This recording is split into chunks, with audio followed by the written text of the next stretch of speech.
This podcast is part of the Batman Universe Podcast Network, hosted by the BatmanUniverse.net.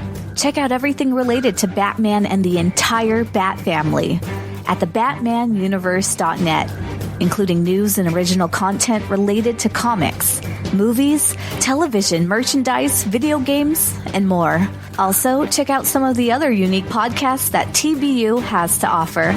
Consider supporting this podcast by becoming a patron on Patreon. Even $1 can go a long way in supporting this content that you enjoy. Look for a link over at the BatmanUniverse.net to offer your support now. And now, on with the show. Hi, my name is Peter Tomasi. Hi, this is James Tynan IV. Hi, I'm Dan Jurgens. Hey, I'm Dustin Wynn. This is Jim Lehan. Hey, this is Scott Snyder. This is Mark Hamill speaking. This is Kevin Conroy. This is Tim Sale. Hello, everyone. I'm Batman, and you're listening to my podcast. Hello, and welcome to the Batman Universe Comic Podcast, Season 13, Episode 15. I'm your host, Ian, and with me I have... This is Steph. And this is Daniel. And as you can hear, Theo is absent. He is working on school, so we wish him the best. And we have the wonderful Daniel, who last co-hosted on the excellent Harleen retrospective episode during the pandemic. So, Daniel, how have you been in the last year? I've been okay. I'm managing fine, Ian. Thanks. Excellent. So we have two excellent comics to review and a lot of good Greater Gotham and some listener feedback to get to. But we have some, in my opinion, but I know that a lot of people do not share this opinion, very sad news that James Tynan is going to be leaving Batman at the end of November after Fear State finishes. And he's going to go completely to a Substack model of comics where you have subscriptions to a newsletter, and through that you get a digital copy of the comics. And he's also said that they're going to make print deals, but they don't have day and date print deals. So it's going to be digital first and then print. Similar to sort of what I think Scott Snyder's doing with his comics on Comixology, where Dark Horse is going to be printing them, but it doesn't sound like it's going to be day and date to me. But that means instead of the 2 more years after Fear State that most of us expected we were going to get because Tynan has consistently raised the sales of Batman, we're getting 3 more months, and that's it. And then he did say he's going to finish Joker at issue 14, which will take us to April. So I'm glad about that, because if he tried to finish Joker right now, it would be really... I would be very disappointed, because it's not anywhere close to a conclusion. So let's get our reactions first. You've already sort of gotten what I think, but what do we think about James Tynan leaving Batman? Well, it's a little sad. It makes you wonder what happened. They backed a money truck up into his yard. Yeah. But I'm curious. I mean, Batman writers are always going to change, and it's fine. It's a little sad. I'm enjoying what he's doing, and it's nice that the books are cohesive. And so I guess I'm scared that him leaving is going to ruin the cohesion, because I don't know how much he's in control of that or they're catering to that. So I'm just worried we're going to go back to either a Tom King disaster, continuity across books disaster. I enjoyed Tom King, but so that's my only big concern is, are they going to poo-poo the book continuities? But good luck to him. You got to do what you got to do. And if he's doing what he wants to do, that's fine. You don't have to be on Batman. You don't have to be on Batman to be happy. One might say that people yelling at you because they don't like you doesn't make you happy. Not that people are yelling at him, but there's always someone. Yeah, I agree with Steph. I was pretty sad, to be honest with you, when I heard it, because I really I enjoyed Tynan's run on Detective Comics, and I've really liked him on Batman.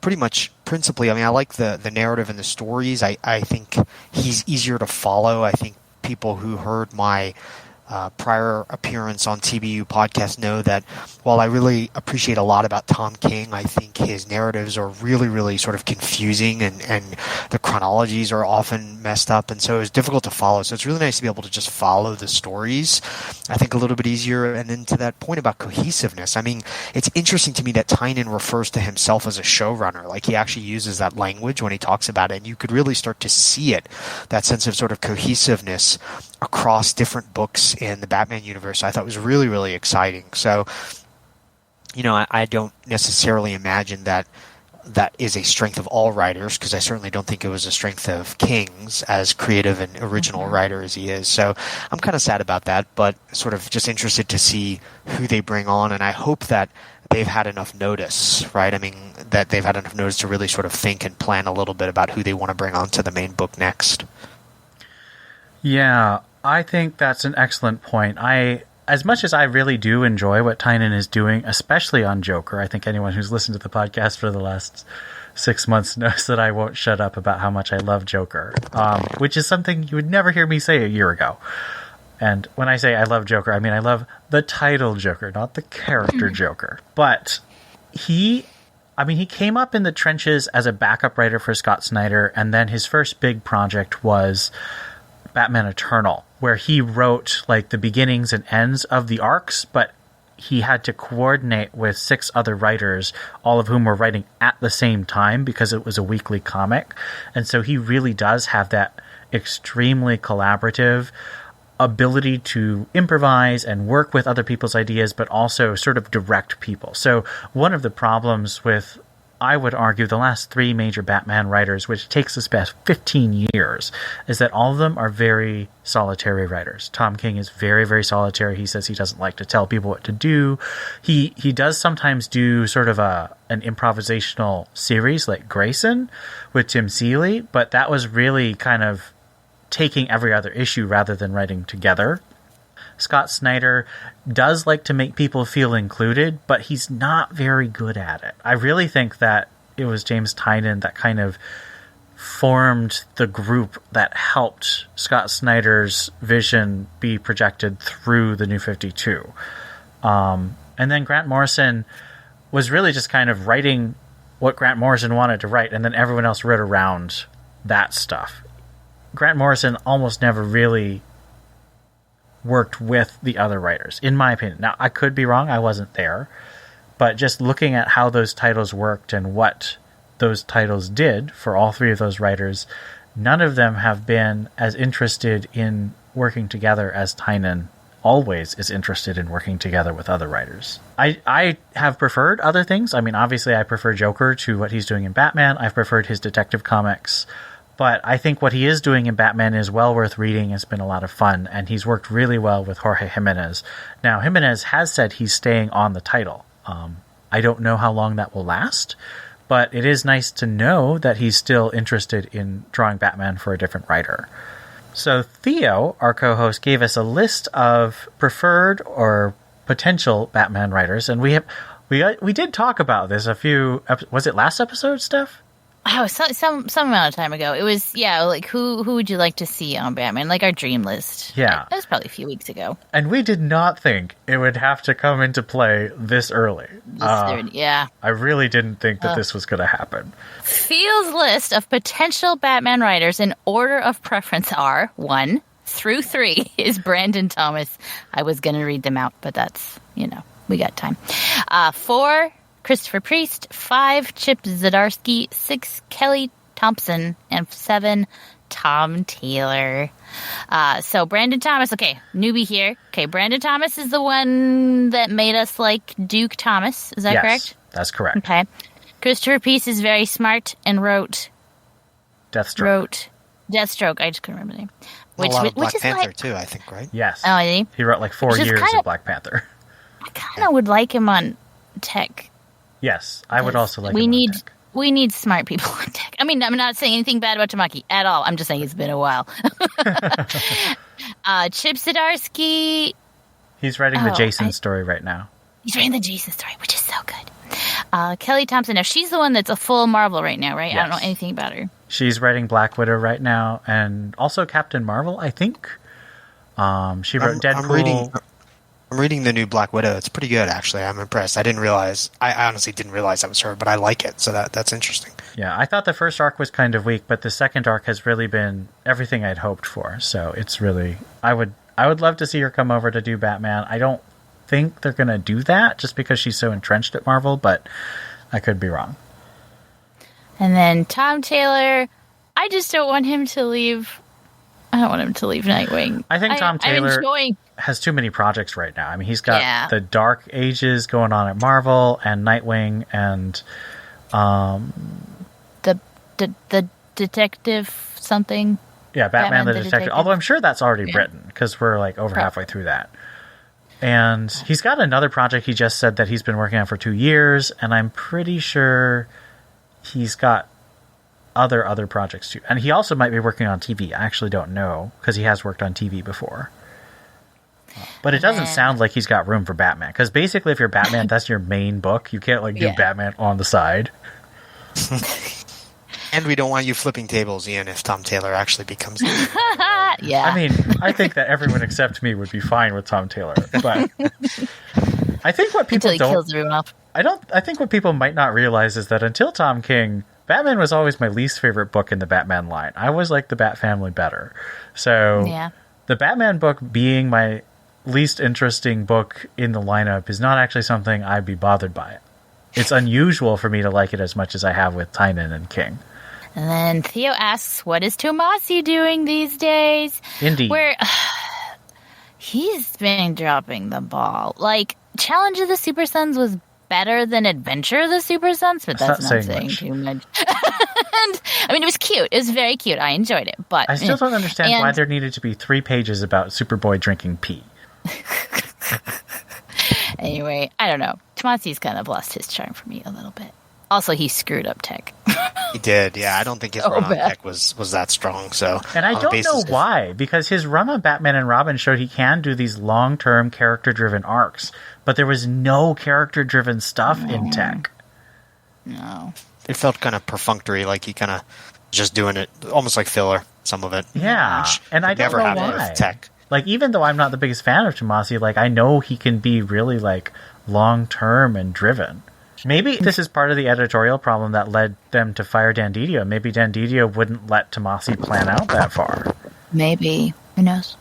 And then Theo says, any mention of Brian Michael Bendis should be met with an impalement on the stake. So Ian's list I am very glad that I am not having to record with Theo right now because my first person is Bendis. And when I say my first person is Bendis, is my first person after everyone he listed except Tom Taylor is Bendis. So I actually think Bendis would be kind of mediocre at this point. It's possible that he could have like a real story he wanted to tell, but based on what he's doing with Justice League and what he did with Superman, now I didn't hate it like both of my co-hosts did, but I also wasn't super enthralled with it. It certainly wasn't as good as Tom King's Superman run or Robert Venditti's Superman run, which went on at the same time.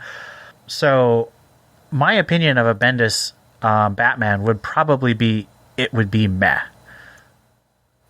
Meh to the extreme. Yeah. I don't think I would hate it, but it would definitely, I think, be meh.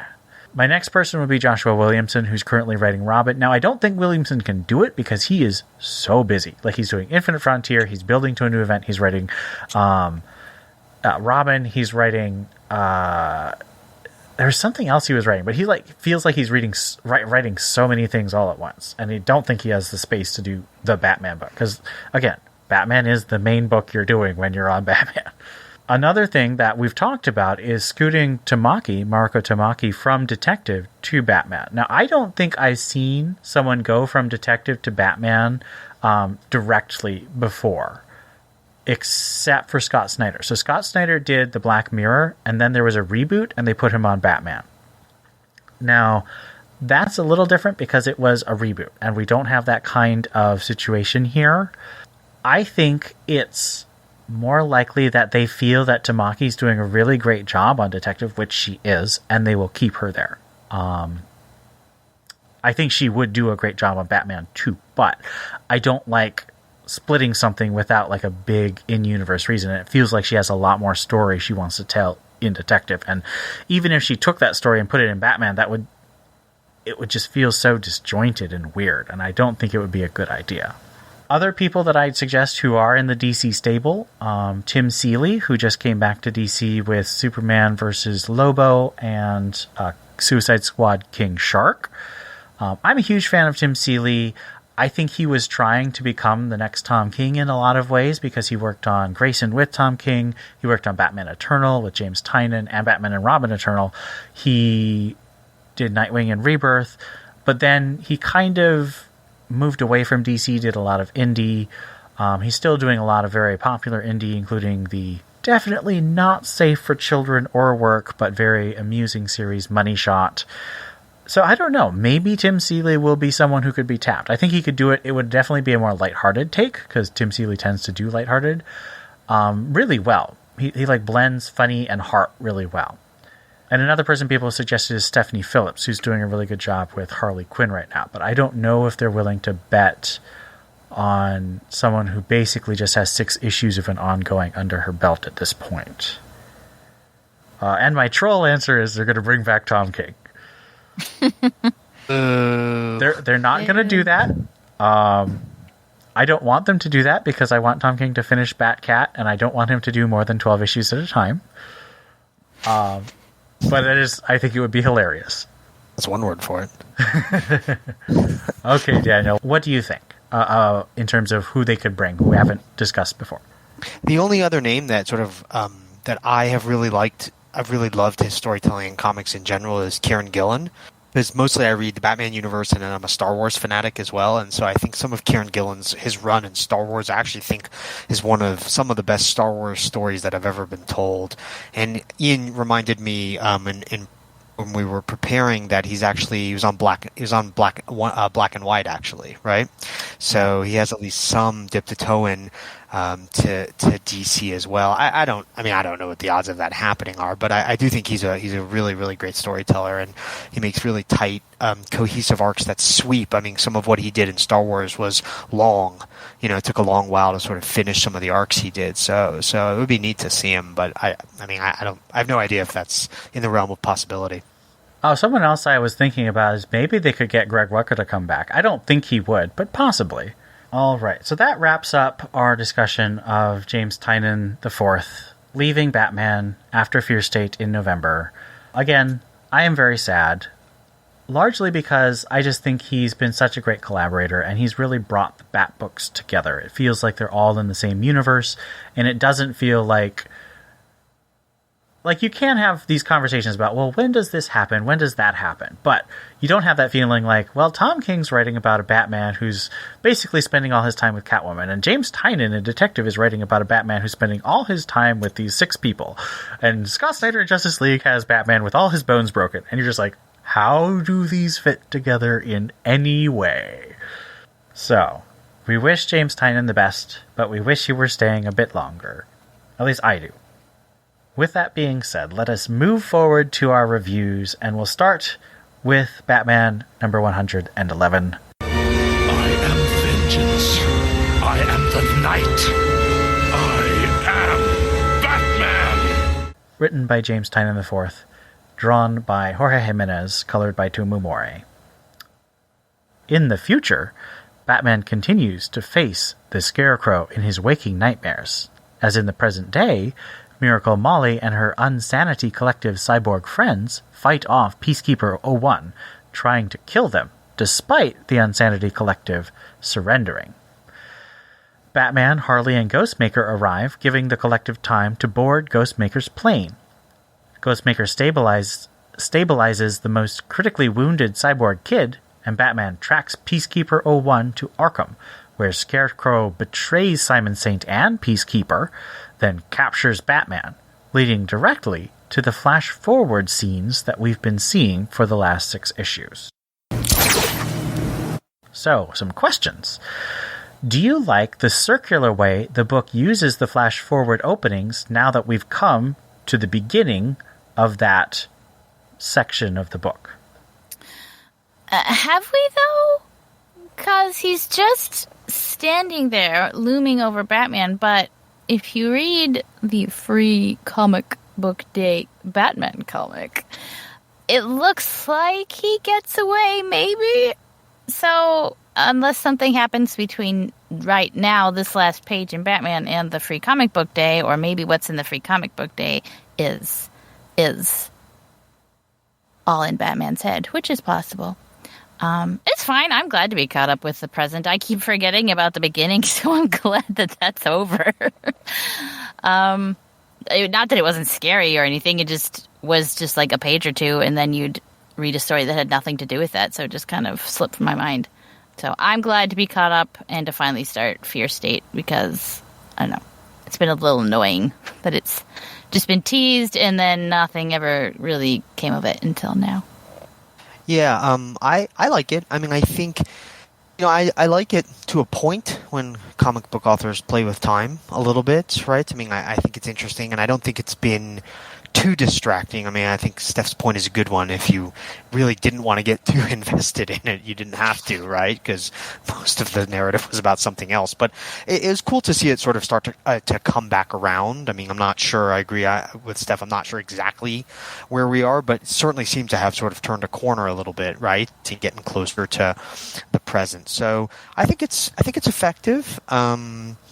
I don't have like hugely strong feelings about it, but I do want it to sort of pay off eventually, right? I want to get caught up and figure out what's going on sort of in the present. So I like that it's sort of moving along. It doesn't feel like Tynion is just stringing us along unnecessarily.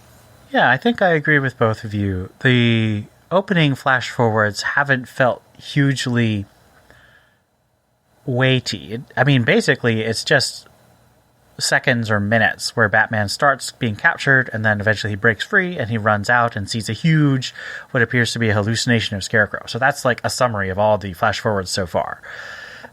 Now I read this as basically Batman bursts in to find Scarecrow, and Scarecrow knocks him out and then starts the experiments, and then we go back to the beginning of the flash forwards. And then at the end of the flash forward, so basically at the end of this issue's flash forward, we go into Free Comic Book Day, where he's already broken free from the restraints, but he's still under the influence of Scarecrow. Although we don't know for sure if Batman is under the influence of any fear toxin, because Tynion has been promising that there's not going to be a lot of fear toxin used in Fear State. Now, that leads us to the question, where do you think Fear State will lead us? Do you agree that it seems like Future State was actually just a future version of events that are happening now?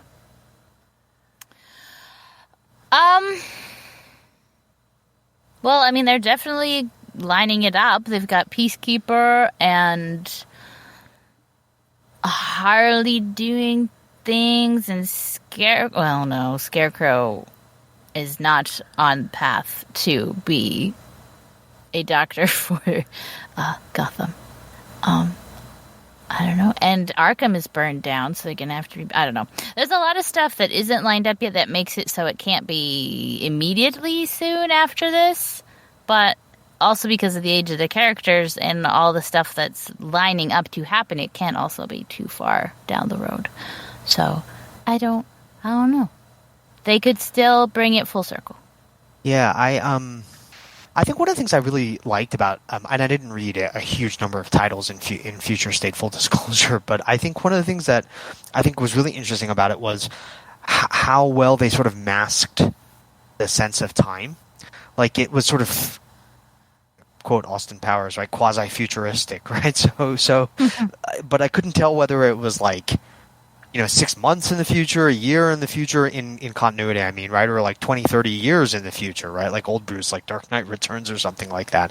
I couldn't really tell, so I think it's been interesting to realize the more we've gotten into the narrative that sort of just what your question sort of presupposes, in that sort of Future State is right around the corner, basically, right? And that it was in the very sort of near future, which is interesting because then it makes me sort of go back and think about some of the things that we read in Future State first and try to sort of locate them and place them. I do think I think it's true. I mean, I think that I'm increasingly becoming convinced that Future State is not at all in the distant future, right? That it's actually very near and close by, and so I think that's interesting to think about Fear State transitioning into Future State, sort of close in time in the books. Yeah, so my idea is more like Future State is a parallel timeline to me, and that it's sort of like Earth 2 is a parallel timeline to our Earth, and in Earth 2, Batman got married to Catwoman and had a daughter. But in terms of the relative time, his daughter is roughly the same age as Batman on our Earth. So it's like Earth 2 is further along in the future. So in my mind, Future State is further along in the future, but parallel in time to our Gotham. And what we're about to see is the Magistrate taking over Gotham in a similar way to what we saw in Fear State, but set in the present timeline instead of all of the vigilantes grown up and split up. I also think that it's not a coincidence that this event is called Fear State, and that's directly linked to Future State. So I think that parallel naming convention indicates a parallel plotting convention as well. It's not going to repeat everything that happened in Future State, but it is basically how Future State influences the current continuity. Then what's the point of keeping the other Future State book and the Second Son book? Well, Second Son is because they wanted John Ridley to write for them, and John Ridley wanted to write the Fox Family. But that's a continuation of his Dark Designs or whatever. No, Second Son is actually a prequel to what Tynion was doing, because it sets up Montoya as commissioner and... No, that's what I meant to say, is it's kind of... It's setting up Future State, but also it's continuing on the Joker War. That's what I meant to say. Right, exactly. I think that's just because they wanted Ridley to write something and they told him what time periods he had to work with. As for Future State Gotham, I think that's just because Future State did a lot better than they expected, and so they wanted to keep the momentum going. I still don't know why it's black and white, though. I like it. I didn't. Well, anyway, I like color, but I don't know. All right, let's get to our backup. This is again the conclusion of the Ghostmaker backups, in which Ghostmaker has been fighting various enemies as on the island of Madame Midas. And Madame Midas has just dropped something like 90,000 tons of rocks on his head. And Madame Midas, one of her allies, tells the story of how he mastered the art of pain and wrapped himself in barbed wire. And then he wrapped Ghostmaker in barbed wire, but Ghostmaker was a superior student of pain and stuck a blade in his brain, so it robbed him of the ability to feel pain, and he lost all he's lived for. And then the story ends promising that the story of Madame Midas versus Ghostmaker will conclude in Batman Annual 2021 coming in November. Are you excited to read this Batman Annual concluding the story? Is the whole annual gonna be Ghostmaker? That's what it looks like. Well, not if it's another history story about why we should like Ghostmaker and then him moving another 2 inches to his goal, then no. But if the story's gonna end, yay, I'm really excited. I'm a little different than Theo, especially who can't even bring himself to speak about Ghostmaker anymore on these shows. I don't think that the backups are of extremely high quality, but I actually do find the character of Ghostmaker somewhat interesting, right? He's sort of he's not like a mirror image, he's not like a Bizarro Bruce or anything like that, but there's some similarities and then some profound differences, and I think it's really interesting. He's sort of to sort of see how he plays off of Bruce, and I think his tensions with Harley are also quite interesting. I like Harley a lot, so I like his tensions with her. You get that, of course, more in the main story, but it makes me more interested in the character, I guess, as well. So that being said, am I especially excited to read a whole sort of annual issue about Ghostmaker? That's probably too much even for me, to be honest with you. But I'm interested in the character. I think he's. I mean, he's sort of sparks enough of an interest to me that I'm sort of curious to see what will end up happening between him and Bruce, and if they'll end up sort of duking it out at some point, Ian, as you've suggested, which I think you're probably right about. So, well, at this point, I don't know if that's true anymore, because I was thinking that'd be like a year from now. Oh yeah, true. That's a good point. Yeah, I have to accelerate the timeline a little bit in my head. So, I mean, I'm not gonna lie. I'm probably gonna read the Batman annual. Am I super excited to see how this all plays out? I mean, like I said, I don't think the narrative or the story itself is all that strong. I think a lot of it will really just depend on if you're even mildly curious about Ghostmaker as a character or not. Yeah. So, James Tynion has created a ton of OCs for original characters, for this Batman run. And I don't mind, because honestly, most Batman writers do create a lot of original characters. I mean, Grant Morrison created so many for Batman Inc. Scott Snyder is a bit unusual in that he didn't create a ton of original characters, but he did create a fair number. Tom King created almost no original characters except for Gotham Girl. He was really trying for kind of a greatest hits of Batman in some ways in terms of the characters he used, which kind of, I mean, we could get really meta and talk about what that meant and why it worked and why it didn't work. Quite honestly, if he'd used Joker more, people would have liked it better, because when he did use Joker, I think it was good, and that would be an A-list villain when a lot of the stuff he focused on was not really A-list villains. It was Flashpoint Batman, who is an interesting idea, but he's not an A-list villain. So James Tynion has created a lot of original characters, but there's only 3 that have been really breakouts. And I would say that's Punchline, Ghostmaker, and Clown Hunter. Would you agree with that assessment so far? Do you think that I'm missing one of the breakouts? I think that's a good list. Yeah, I can't even think of some of the others, so. I mean, you could maybe argue for Miracle Molly, but she's appeared in like 2 issues. I don't think she really counts. Yeah, not yet. Punchline, of course, got her special, which kicked off the Punchline backups in the Joker title. Quite honestly, I thought that the Punchline special should have just been backups. So I'm enjoying the Punchline backups way more than the Punchline special, and I think that's a good format for a new character like this. I really loved the Batman Annual number 5 last year, which was all about Clown Hunter.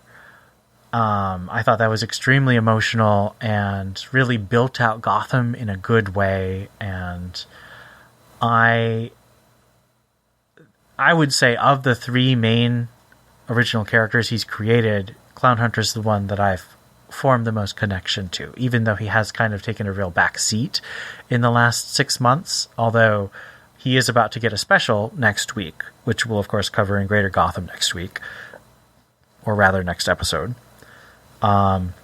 But that won't be by Tynion, unfortunately. That'll be by Ed Brisson. So I think that Ghostmaker is probably the character I'm least interested in, just because a lot of what Tynion's doing with him is trying to create a less evil Deathstroke. And if I wanted to see Deathstroke written again, I would read what Priest did, or I'd go and try and read some Wolfmen. I do appreciate that he's trying to use Ghostmaker to appeal to a very deliberately anime or shonen audience with all these one-on-one duels, and he's the most powerful and all this stuff that really appeals to that, section of the market. I think that's smart, but I'm not that section of the market, so it didn't really appeal to me nearly as much as characters like Clown Hunter. I am curious, do you think that Batman will be involved at all? Because Batman was only in a few pages of the last annual that Tynion wrote about Clown Hunter. Ian, what's also interesting is that, and I'll keep coming back to this because unlike Theo, I actually really, really love Harley Quinn as a character. All 3 of those characters you just named, they all have pretty close connections to Harley in many ways, which I think is actually interesting, right? That's Clown really Hunter, true. Yeah, Clown Hunter, Ghostmaker, right, and Punchline have all been really connected to Harley in important ways, which is, I think, interesting. I'm not sure what to make of it, but I think it's interesting that Harley's at the center of that. And it makes me think that Tynion was trying to build to something bigger with Harley that unfortunately he won't get to. Yeah, I agree. Well, you can see it too, right? I mean, at the with Clown Hunter, right? There was clearly that sort of he'd really sort of started that idea of that redemption arc, right? Or was that King who was still on with Clown Hunter? No, that was Tynan, right? It was Tynan. And you can see that being picked up, of course, in the Harley book by Stephanie Phillips as well. Again, sort of touching on that cohesiveness, right? So there's something important there that's going on in different books in the universe at the same time. So, I'm guessing he won't get there, but it's interesting that she has a connection to all of them. Yeah, I really do see that. Do you think they're going to drop the Ivy story that they're setting up in the background? No, I think that's actually going to get shifted to Catwoman or Harley or both. It's quite possible that Harley and Catwoman are going to become sort of a semi-crossover book. Okay. Because, I mean, Harley is going to be in both of... I mean, the covers indicate that we're going to have Harley and Catwoman in each other's book during Fear State. And also Ivy in both books. And Ivy has featured heavily in Catwoman. She was captured by Simon Saint and used to create drugs. So I think it's quite possible that Tynan was originally going to sort of make Ivy into an event, but I think he might have passed it on to Ram V and Stephanie Phillips in a similar way to the way he passed Justice League Dark to Ram V. And I think not to go too much into Greater Gotham, but I think also, and this is me since I review Harley for the website, right? But I think at the beginning of Harley Quinn, there was a lot of sort of build up about what happened in her breakup and her relationship with Ivy, and that's been sort of downplayed in the next sort of 5 books, which I actually like because I think it's important that Harley as a character isn't framed just in terms of the relationships that she has, right? That she's sort of her own character, and I think my guess is, Steph, in part to your question, that's partly what Stephanie Phillips is doing. She'll come back to it. In the titular book, if not Catwoman as well, right? And some of the other books, I think she'll come back to it, but I think she's trying to develop the character as her own person, right? Without reference to relationship with Joker or Ivy. Mm-hmm. Yeah, I would definitely agree. I have consistently been just really impressed with how Stephanie Phillips has walked the line of having Harley have a clear moral growth. Because Harley has often had redemption arcs, but they never stick. Because people like her chaotic energy too much. And what I've been impressed with about Stephanie Phillips writing Harley is she's able to blend the chaotic energy with the redemptive arc. So it's not in tension, they're actually working together in a very interesting way. And I also really agree with your point about, I think Harley needs to establish her arc and her personality and her goals outside of a relationship, because I think Ivy could potentially be another Joker. I mean, I don't know in this continuity anymore if she's a mass murderer, but she certainly was before the New 52. I mean, she killed so many people. And, I think that could be a very tragic love story. In fact, Harley has found herself a better place, a place where she's actually helping people and she doesn't hurt people without caring anymore. But Ivy could be still in that mindset of hurting people because, they're hurting the planet and I want to kill people who are doing that. And Harley's like, that's not how you do things. We have to help people change. We have to help people get better. And Ivy's like, no, we got to stop people now. So I could see that being a tragic story, or it could be one of growth for Ivy herself. A lot of fertile, I'm making so many bad puns right now, fertile ground for plot seeds to take root in. All right, so let's give Batman number 111 a rating out of 5 crying Ians because James Tynion is leaving. So a lot happens, and stuff. I don't know. I really wasn't. I don't know. None of the books I read this week was I like, wow, this is so great. I'm glad I read this. I might have to give this a 3. I don't know. Nothing awesome really happened. The kid got shot. That was sad. But I don't know. Yeah, I mean, I liked it. I think, just two sort of quick notes that we haven't talked about. One is, Jimenez's art is so astounding. We barely even talk about it every week, and I'm not, and I'm every session, and I don't blame everyone, but it's still, I just think it's spectacular, right? We're talking about Harley, and I know that Jimenez has been talking on his social media feeds about how much he loves Harley, and you can see it because I think the way he draws her is exceptional. That dynamic panel where she's swinging her bat as an ally of Batman is really cool. Her movement, sort of as you said, Ian, is really awesome. So, one, I love his art. I was a little down on how they portrayed Scarecrow. I know you all were kind enough to read my comment on one of the more recent pods where I sort of lament that Scarecrow has so much potential and is just written as basically all he ever wants to do is make Gotham afraid, and that's exactly what happens in this issue, right? He just says the same thing again, right? He's just so happy to bring fear to Gotham. He never has any other motivations or plans that I've ever seen, right? So I was a little, I mean, I understand, but I was a little disappointed, especially because I think visually he's so sort of arresting. Again, I love what Jimenez is doing with Scarecrow as a character. So all in all, I'd probably give it 3, similar to Steph. All right, and I'm going to give this a 3.5 because I think that a lot of the points you bring up are valid criticisms and weaknesses, but I just think it was a really fun read, and I liked seeing how it sort of creates a circle going back to the beginning of the first comic. I really like that kind of structural thing. So I'm going to give it a 3.5, which, let's see, that gives us an overall score of 3.17 and a mode of 3. Whether you are a first-time TBU Comics podcast listener, a 13-year veteran, or anything in between, we'd love to hear what you think about this episode or any of the comics we discussed. Send emails to tbu@thebatmanuniverse.net. Join our Discord server linked at thebatmanuniverse.net. Send us a tweet at TBU_comics. Or, if you're a patron, leave us a comment on our Patreon page. We'd also love it if you left us a review on iTunes. We'd love to read your comments on the next episode of the Batman Universe Comics Podcast. Batman may claim he works alone, but we know that he needs the Bat Family. Join the TBU Bat Family and let us know what you think.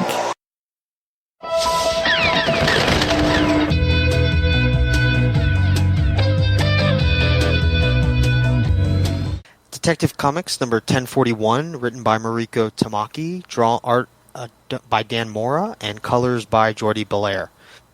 Mayor Nakano receives a briefing on the disasters of the last few days, including the Vile parasite, though his staff does not know Hugh Vile is behind it.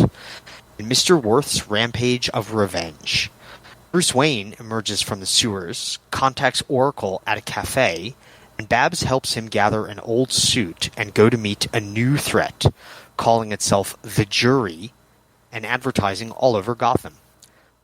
Batman arrives at Worth's warehouse and finds Worth, Penguin, some Falcons, all accusing Bruce Wayne of murdering Sarah Worth. Batman tells the Jury the truth about Worth's murder, but Worth refuses to be swayed from his conviction of Wayne's guilt, and a firefight ensues. We see a flashback of Hugh Vile's parasite being extracted by mysterious scientists, and flashing back to the fight in the warehouse where the parasite is fired directly at Batman, infecting him. Elsewhere, Huntress, after her fight with the parasite in Batman Secret Origins Huntress number 1, tells Oracle that Batman has been infected, her connection to the parasite giving her insight. All right. So, for this part of Detective Comics, do you think that this half of the story could have been combined with the Huntress story as parallel plotlines? So they chopped them up so they fit into 2 issues, but instead of just getting Batman's story in this issue and just getting Huntress' story in the Huntress issue, do you think if they chopped them up, it could have made maybe a smoother narrative? Because there's a sense of sort of going back to where the Huntress story had already gotten us at the end of this story. I don't mind that, because when you're doing parallel storytelling, there's only so many ways you can do that. Either have both things happening literally side by side, which would just be confusing. # Tom King. And So there's just so many ways you can do it. And so I think if you wanted to know more, you can read the secret files, but I think they do a quick little summary of it here. Obviously, there's a whole book telling you how it happened, which is good for context and knowing, but for like progressing with the Batman story, I think this is fine. So I forgot what your actual question was, but I like this way of parallel storytelling where if you want the more detailed information, you can get it. Otherwise, it's fine that they just did a flashback switch exposition, whatever, in this issue. Secret Origins was a separate comic, right? Like you would have had to pay separately for it. It wasn't a backup or anything like that, right? Correct. Yeah. Yeah, I mean, I don't disagree with Steph, but this one comes close to pushing a line. I mean, because it's true you didn't need to read Secret Origins to understand what's going on here, right? But you're missing out on some pretty important context if you didn't, as far as I'm concerned, right? I mean, isn't that the one that details her actual fight with the parasite, right? That's what happens in Secret Origins? I mean, I read it, but it's sometimes it's hard. So I mean, I think it's okay. I don't disagree with Steph. I think it's okay that they did it this way, but it's coming closer to than I think they should probably come to leaving out some pretty big context if you didn't sort of pony up the extra dough for the Secret Origins comic. Yeah, as the phrasing of my question kind of indicates, I think that the Huntress story really was just another issue of Detective Comics, and I kind of think it would have worked better structurally if they chopped it up into a parallel plotline instead of two separate issues.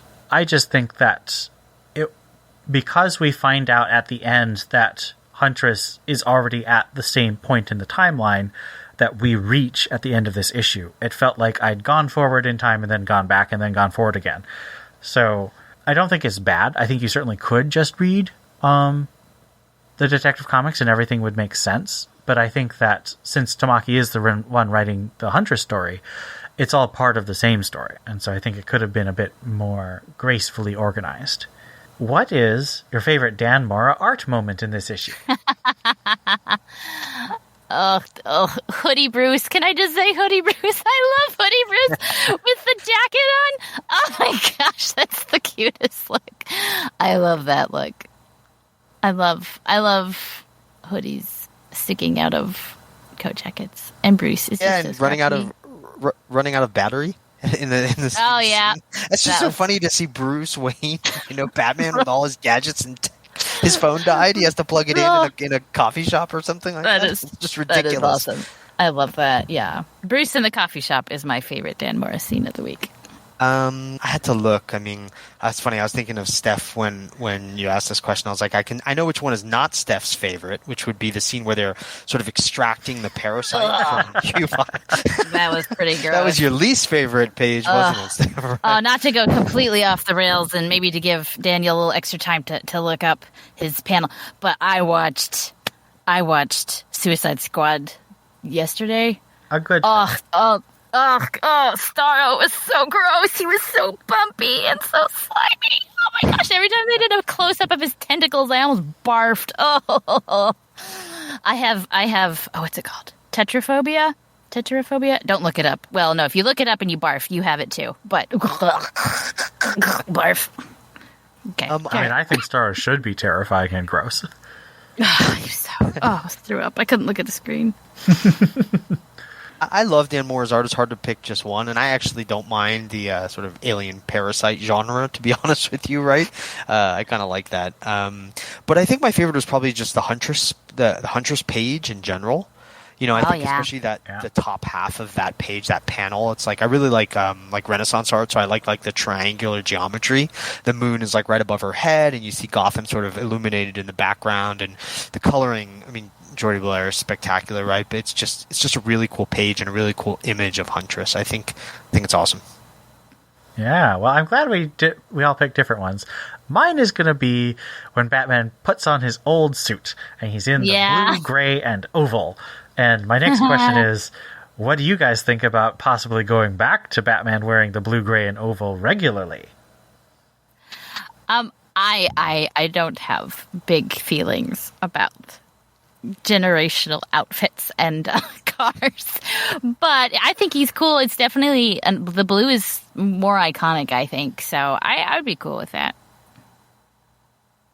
I would not be cool with it. I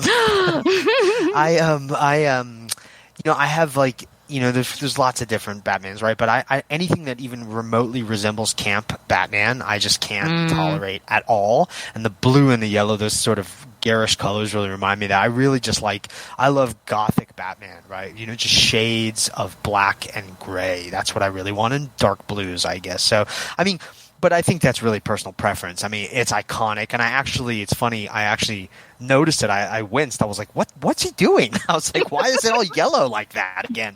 Because I didn't realize I had just forgotten that I hadn't picked up that Babs had said I stashed some old gear, right? Mm-hmm. And then I was like, oh, it's old gear. That's why he's yellow. I was like, okay, it's fine, right? But it's just a personal preference. I really, really just prefer really sort of dark gothic shades, but that's just my aesthetic. So, well, I would say that DC definitely agrees with you because they've gone with the black and gray for at least 20 years. I would love to see at least a year of Batman back in the blue and yellow oval. I grew up with the yellow oval, and I really miss it.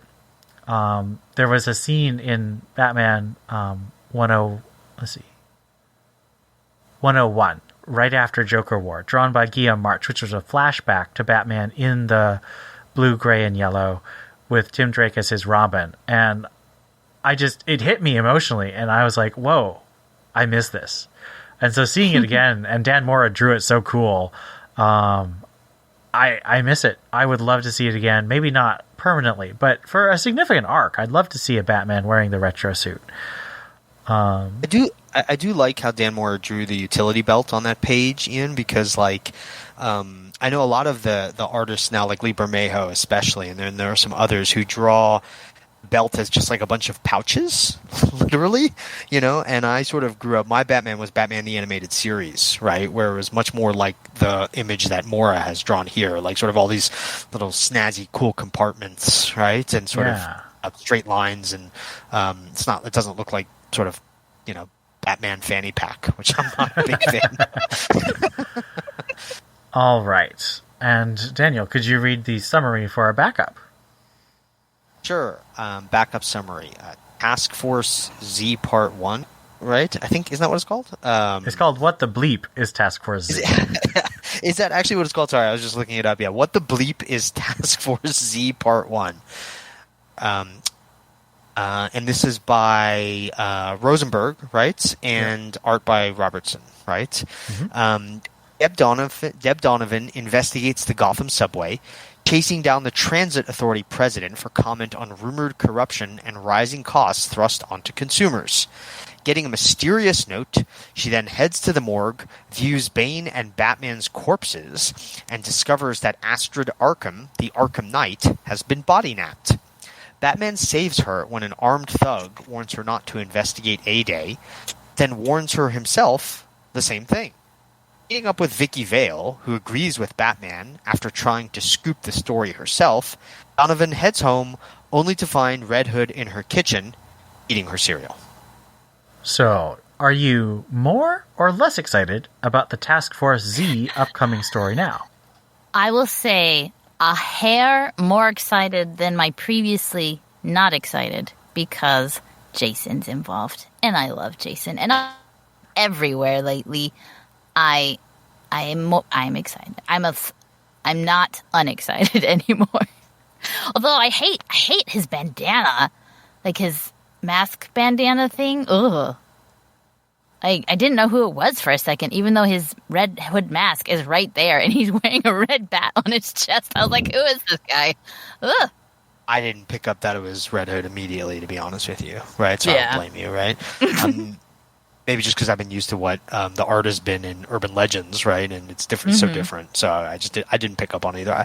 I agree with you, Steph. It's fine. It's fine, right? I mean, I think it's I thought it was kind of. I thought it was cool to see like Bane and Man-Bat's corpses. That's not something you see every day in the Batman universe, right? To see Bane's corpse, I was like, whoa. I'm kind of lukewarm on the Arkham Knight coming back. I wasn't a huge fan of that arc in Detective Comics. Isn't that where it was? It was in Detective Comics, right? Yeah, it wasn't. It was okay. It was okay, I guess. And I think I think they've also been in some of the backups. I think they've been pushing Deb Donovan a bit too heavily. I don't find her all that interesting as a character. It helped that she was having a conversation with Vicky Vale. That was kind of cool to see. Vicky Vale! Yeah, exactly, right? I was actually really excited to do Vicky. No, me too, right? I grew up, like I said, with Batman the Animated Series and Batman '89, so Vicky Vale always has a special place, right? Absolutely. So there were elements of the story that I liked. I thought it was a little bit all over the place, especially for a backup. I mean, there was a lot of things going on. Yeah, I mean, the summary of this backup, even though it's only 10 pages, is as long as the summary for Detective Comics. Exactly. I had to get everything in there because there's all this random stuff in there. Exactly.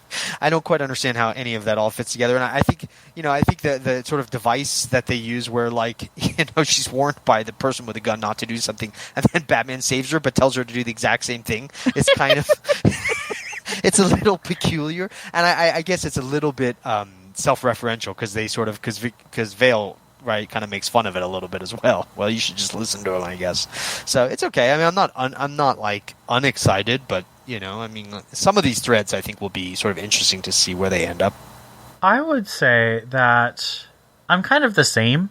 I just haven't been super impressed with Rosenberg. He's certainly very readable, but he doesn't get me excited the same way that, say, Tynan or Tamaki or Williamson or Ram V have been. But it's definitely an interesting concept, and I have really enjoyed the way that Deb Donovan kind of opens up Gotham. I'd agree that she's not as interesting as Vicky Vale, and I kind of was really amused that Vicky Vale was trying to steal her story, and then she sided with Batman because Vicky Vale has that romantic connection with Batman. So there was a lot to recommend this story, but there's also a lot to say it's messy, and maybe it will sort of all the messiness will click into place as the story goes on. But right now, it just feels kind of all over the place. Isn't Matthew Rosenberg? Didn't he write the grift? He was writing the grifter story in Urban Legends, right? Which I also thought was all over the place, to be honest. It was very all over the place, and then it turned into an advertisement for Wildcats, and I don't understand. All right, so out of Parasite injector guns, how many would you give Detective Comics 1041? I love that Batman is relying on his phone. he's out of everything. I just thought that was fun. And to be honest, I didn't expect vial to be used as just literally a vial.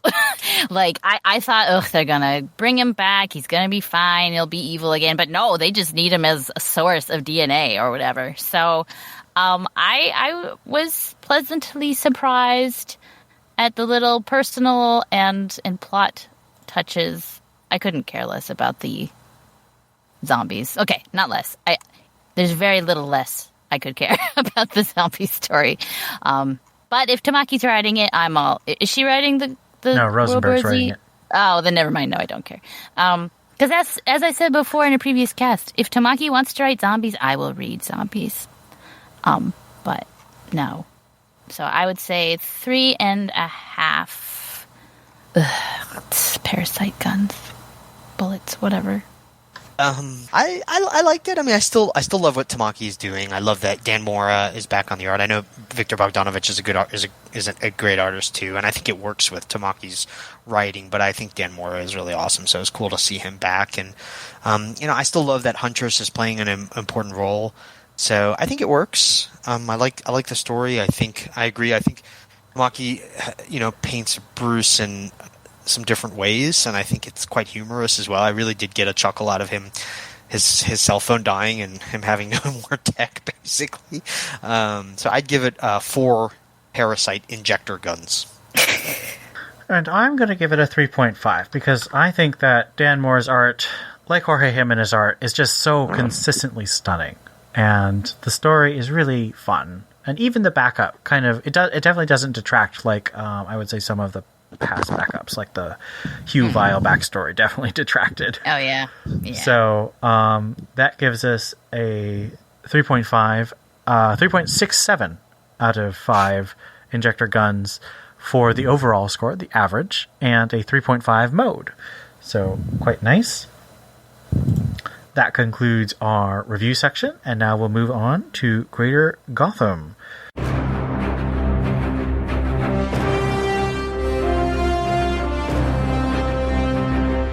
So we'll do a little bit of talk about the books, and then we'll do our thumbs up, thumbs down, neutral, or abstain. Free Comic Book Day Batman by James Tynion IV and Jorge Jimenez, which went on sale early, and now, of course, this episode will release on Friday, but we record on Tuesday, and they did have it available for free on Comixology. And it was basically Batman sort of in this delusional, hallucinational Scarecrow world, sort of leading into Fair State. It doesn't seem like a whole lot happens, but it gives you a lot of good fear feelings that put you in the right state of mind for Fear State. I am doing so many dad jokes this podcast. So let's give it a thumbs up, thumbs down, or neutral or abstain. Well, mine is conditional because all of the free Batman Book Day books I read were half the book I had already read from books this week or last week. So if I just read a preview of what I'm going to read in the next Batman, neutral and skip it. Although it's free, I mean, whatever. But if it's actual supplementary material, then thumbs up.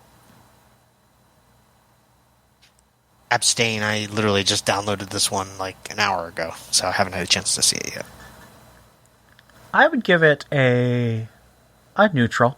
As I said, nothing much happened. The art was really good, and the writing for nothing happening was fine. It's just nothing happened. So, Batman 89 #1. Now this is the first of two tie-ins similar to the Batman 66 and Wonder Woman 77 series. This is Batman 89, a continuation miniseries of the Batman 89 movie universe by Tim Burton, written by Sam Hamm, who apparently was one of the screenwriters for the Tim Burton Batman movies, and drawn by Joe Quinones. This is focusing on Harvey Dent, who is played by Billy D. Williams in the Tim Burton. So there's a lot of exploration of him being a black man in Gotham. And this is before he becomes Two-Face, but of course all the covers are teasing that he will become Two-Face. So, thumbs up, thumbs down, or neutral for Batman 89 #1. It was an up, but it could go neutral. It didn't start off super strong. It started off interesting with potential. I was so disappointed. None of them really looked like the actors. Like Billy D. Williams did a little bit. But none of the characters looked like their movie parts. I wonder if they couldn't get the rights to their visages or whatever you need to have. But yeah, it was fine. Thumbs up. But the jury's still out. Yeah, I agree. I give it a thumbs up. I mean, that was important for me, Batman 89, growing up. So unless it's really bad, it's probably going to get a thumbs up for me, to be honest with you, just because I'm so excited to have anything else from Batman 89. I thought I liked Joe Quinones' art. I thought it was kind of cool. And yeah, I'm just interested to get more sort of stories set in that context. So thumbs up. I would also give it a thumbs up, although I agree with Steph that it's all set up. There's not a ton of action that's going on, so it could go terribly wrong and be very boring, or it could be really exciting. Now, I, unlike Daniel, I didn't watch Batman 89 until probably I was in my late 20s. So it was after I'd seen all of the Christopher Nolan movies, and even I think after I saw the first Batman vs. Superman by Zack Snyder. So it's not anywhere close to the Batman that is iconic for me. But I do appreciate that they're providing content, because I know a lot of people are like Daniel and really love that. And I don't see why you couldn't provide more content. I mean, if the creators are willing, and I do think Joe Quinones is doing a really great job with the art. I think he's going for a cartoony attempt to capture the actors instead of like a photoreal. And seeing what Salvador Larroca is doing in the Star Wars comics, doing photoreal, that looks really creepy. So I kind of prefer a more cartoony look. But it's like he didn't even try. Like, he doesn't even look like Michael Keaton. I don't know. It doesn't even have I will agree hair. that the Batman doesn't look a lot like Michael Keaton, because I think he's probably sort of blending Michael Keaton with like the animated series look. He's got shaved sides of his head. I don't know. It was weird. I don't think it's a huge loss if it doesn't look like Michael Keaton. Yeah, I mean, Michael Keaton's a great actor, but he's not really a great Batman look. No, of course not. But I think it's also interesting, Ian, just your point, not to belabor this, but like, I usually hate cartoony Gotham and Batman and love photorealism. Like, I love the cinematographic quality of Sal Larroca's Star Wars, although I agree it does feel a bit mannequin-y at some parts, right? But here I think it works just because, I'm always thinking about Tim Burton, right? I mean, it's supposed to be cartoonish, right? Mm-hmm. I mean, it sort of has to be. That's the aesthetic. So I don't mind, even though I don't generally. That's not how I prefer the Batman universe to be depicted. I think it works. It would be really weird if they did the hyper realism that I actually love. I think in Batman '89, I would be like, no, that's wrong. All right. So, Future State Gotham #4. This was an interesting sort of filler arc story about Harley Quinn fighting Punchline in the future. Thumbs up, thumbs down, or neutral? Interesting is not the word I would use. Neutral. You can do thumbs down stuff. I did not hate it. I was just like, ugh, another new character and things blow up and everyone is, I don't know, blah. Neutral. Abstain. I didn't read it. I did the review of this for the site, and I think the art was pretty poor. It was a fill-in artist. It wasn't the main artist. But I really like the potential that Punchline brings to Harley as a character, because it really throws the Joker in two perspectives. So I liked it. I'm going to give it a thumbs up. I Am Batman #0. First issue of the continuation of Second Son by John Ridley, this time with art by Travel Foreman. Ratings? Neutral. Abstain. Sorry, I didn't read a huge amount of Greater Gotham. Oh, there's no problem. You're a pinch hitter, so we don't expect you to to have read everything with not expecting to do it. I'm going to give this... I'm going to give it a neutral. It was going to be thumbs down, but then I remembered that he actually does explain when Jace took the name Jace. And that is something I've been complaining about for 6 months. So when Ridley actually gives me what I've been complaining about, I cannot give him a thumbs down. But I can't give him a thumbs up either because I'm frustrated. It was boring. Yeah, that's kind of why I'm frustrated. Because, what is happening in these stories? Suicide Squad King Shark. This is free comic book day, but it's also coming digital first to DC Universe Infinite. Thumbs up, but I mean, it was an obvious Suicide Squad film marketing, but it was still cute. Abstain. I give this a big thumbs up. I loved Tim Seeley's Nightwing run in Rebirth, and this is clearly a continuation of that because it starts with Nightwing and his ex-girlfriend Defacer, Shan Tsang, who's a supervillain who has graffiti skills. And it's just so funny because she's a perfect Z-list character to go on the Suicide Squad, and she becomes a friend with this King Shark, and it is a naked attempt to cash in on the movie. But you know what? If it gets people to buy the comic, I have no problem with that because it is a fun comic. And if it's fun, I'll agree with that. It was a fun read, totally worth it. And I've missed Tim Seeley. I mean, I've read Money Shot, but it's I prefer a little more heroic than sort of slice of life, which is what Money Shot is. Although the last bit was definitely not slice of life. It was more Transcendent Star Child from 2001 with dirty jokes. The Joker #6. Back to the present day. Joker is in France and Jim Gordon is tracking him down. I'm going to have to say low neutral because this one focused so much on the cannibals, and I hate the cannibals. They're so creepy. So it was definitely not a quality of book. It was personal preference entirely, I did not like a majority of the characters focused on in this book. Yeah, I'll definitely give it a thumbs up. I'm really enjoying this book. I think it was really interesting to have Sweeney Boo and Guillaume March as artists. I like them both, but I wouldn't necessarily have put them together. I think their artistic styles are a little bit different, but I thought it was interesting and it worked. And I'm really enjoying this book. So yeah, thumbs up. And thumbs so far up for me. Mm-hmm. This remains my favorite book on the shelf. I think Steph's distaste for the cannibals is completely reasonable. I mean, they are evil and super gross. But I think it's really funny just how he's constructed this world. He said in his newsletter recently that the idea of these cannibals is they're basically the Texas Chainsaw Massacre become the Beverly Hillbillies. They find oil on their they find oil on their ground, but instead of being friendly and kind to people, they like to eat people. But I also just loved Jim. I mean, the reason I love this book is Jim Gordon, and it is so much of his heart, and he's struggling so much. Like, he's not this pure character. He's had so many flaws, but he also does struggle to do the right thing. And then his relationship with Barbara is so vibrant. I truly love this book, and I'm so glad that he's not trying to end it in 2 issues, because I would be really mad. Urban Legends number 6, we have the conclusion of the Jason Todd arc. We have the conclusion of the Tim Drake arc. We have a standalone story about a Wildcat character. And we have a prologue for Deathstroke Inc. featuring Black Canary. Ratings. Thumbs up for the Jason story. Everything else, I don't know. Meh. I know people are so excited about Tim coming out as bisexual or whatever, but it's sacrificed so much. I don't know. I just was not a fan.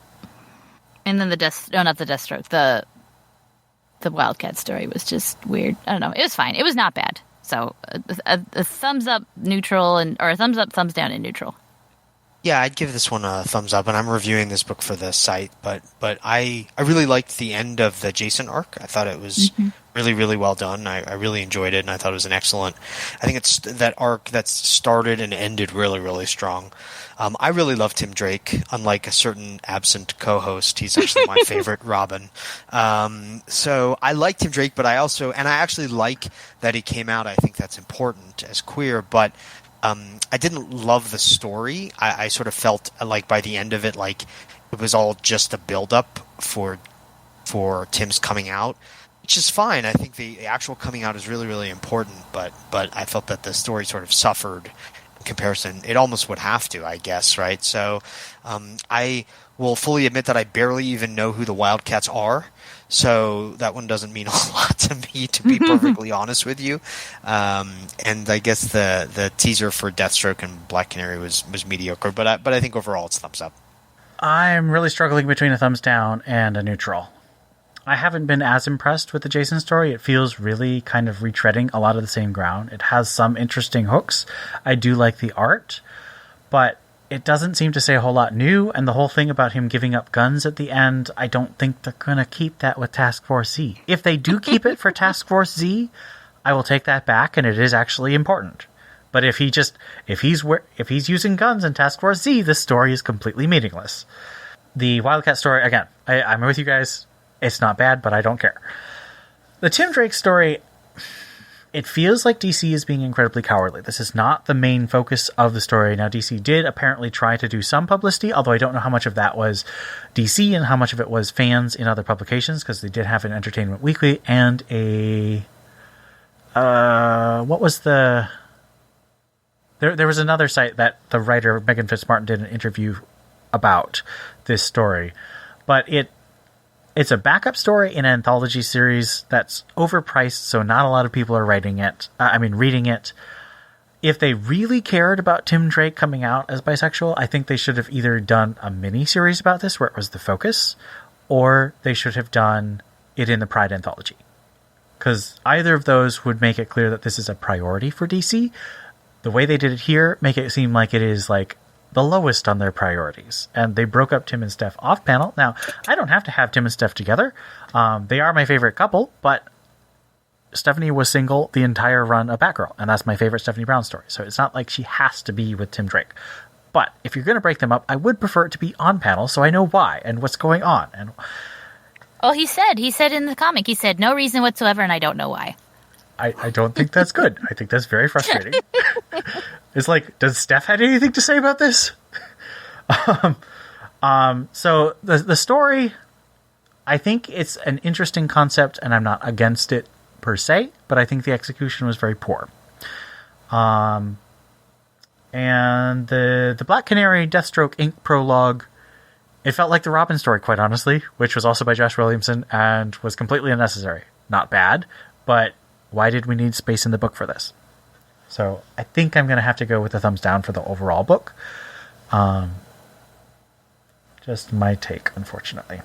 If we were all the same, there'd be no point in having 3 people on the podcast. Indeed. So that's Greater Gotham. There is a lot of fun stuff going on, and I think we did mostly give thumbs up. So it's not like we're like really negative, but I feel like ending on Urban Legends kind of gives it a negative feel. So I apologize to our fans who want a bit more positivity.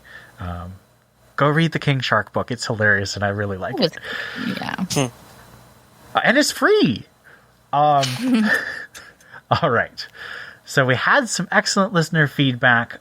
Sorry to interrupt, Master Bruce. Ringing your phone now. This needs my attention. Both through Discord direct messages. So again, you can give feedback in all the ways that Steph gave in her advertisement in the middle of the podcast. But for now, let's read our feedback. Okay. So this is from Liz, a.k.a. Tsukiakari. I recently went and listened to all of season 13 of the podcast, and I really enjoy Stephanie's opinions. Ooh, thank you. My favorite episode was when you had Stella on for Joker number 2. And I finally went and read the Urban Legends Batgirl story, and I didn't like it as a fan of the Batgirls or Ryan. Ryan, so far in her appearances, feels inconsistent. I did like Sweeney Boo's art. I am excited for the Cloonan-Conrad backup later this year. I really hope it leads into the long-awaited Batgirls. I wouldn't be surprised if it was just called Batgirl, though, because of the branding. In one of Tynion's newsletters, he said he had a plan for every character in Gotham. Do you think this includes Bet? If so, what do you think the plan is? I personally am hoping she shows up in Batgirls, or at least Teen Titans Academy. Thank you, Ian, for recommending the podcast to me. Liz Tsukiakari. P.S. Sorry for the obligatory Bet Kane question. Now, I barely know who Bet Kane is. The original Bat-Dash girl. Yes. The original Batgirl. And she was created as a love interest for Bruce, right? No, for Robin. So Batwoman was the love interest for Bruce. And Batgirl was the love interest for Dick. Okay. And when did she, early 60s. last appear? Oh, last appear? She was... So Tynan used her in like 2 panels in Detective Comics 975. I think that's the last time she showed up. But she was a big part of the early Batwoman series in the New 52 in 2011. Okay, so she's not obsolete. She's not obsolete, but it has been a significant amount of time. I don't think she was included in his thoughts. I'm just making that up, but that is my opinion. I think that there is a chance she might show up in Teen Titans Academy, because that's a story with a rotating type of cast. But she's so connected with Batwoman, and Batwoman herself has no real plans right now that I can tell. I mean, she's shown up in some anthology type things, but she has no ongoing. She's not in any of the announced spin-off books like Arkham City, or she's not in Task Force Z that I can see, and she's not... I just don't know where she'd be, and I don't think that we'd see Bet without Batwoman at this point, just because of how strongly she was connected to that New 52 run. Now, I know Bet Kane fans think, and rightly so, that she's had a whole career before she even met Batwoman. But it doesn't feel like anyone who has a connection to that material is currently writing for DC. Maybe if Jeff Johns was writing more, he might, because he did write a lot of Bet Kane in his Teen Titans run, but he's really detached and mostly writing, Stargirl, basically. So that was a great feedback, Liz. Thank you so much for writing in and listening. Now let's move on to our next piece. Sean Wolf says, "Hey there, Ian. Just read Ghost Stories, and I also enjoy Ghostmaker. Not a bad story at all. I love that Harley is leaving her evil ways and becoming a decent person. I did not like Future State. I hate the feeling of helplessness. I hope that all is great in your neck of the woods. I look forward to your next show." Sean emails me sometimes too, or whatever. Discords me sometimes. He's a very sweet guy. He is, and I really appreciate him letting us know what he's thinking about the Batman comics and listening to the episodes. And so if anyone's ever feeling like you just want to drop us a line, even if it's to say, I wish you weren't doing something, we're always open to feedback, constructive, critical, or positive. And I'm always up for learning because I'm clueless on most things Batman. So if you want to bat-splain things to me, you're welcome to. Bat-splain, that's good. I'll have to remember that one. I like that. Stella used to say that Dustin was bat-splaining to her. There's a callback. It's the history. The history. All right, so now is the time of the show where we get to plug our support. So if you want to buy something from Amazon, Lego, Comixology, or any other nerdy type of thing, we have so many affiliate links on our support page. Please, if you're thinking about buying something, go through there. It'll give us a little bit of money and it doesn't cost you any more. We also have a Patreon and a PayPal. If you support us on Patreon for a certain amount, then you become one of our Bat Fan Appreciation Wall members, and we read you out on the podcast like so. Thank you to Gerald Green, Joshua Lappenbertoni, Rob O, Rio Noduces, Tim Garassi, Robert Lewis, Ian Miller, Stephanie Mounts, Donovan Morgan Grant, Stanton's Grave, Donald Townsend, Ed Grouse, Brendan Roberts, Hannah Garr, Captain America, Mary Garrett, Austin Davis, Johnny McCloskey, and Cesar Diaz. We've had a lot of interactions with all of you who are, Bat Fan Appreciation level members on Patreon, and we really appreciate your support. It helps us to keep the archives of the podcast up so you can all listen to them and then send us messages about them, and it helps keep the show together, and we really appreciate all of you. So that brings us to the end of our episode. Thank you so much for listening. I've been Ian. This is Steph. This is Daniel. And thanks again for Daniel for jumping in. Theo, work hard, and we hope to see you next episode. And for all of you, we'll see you next time.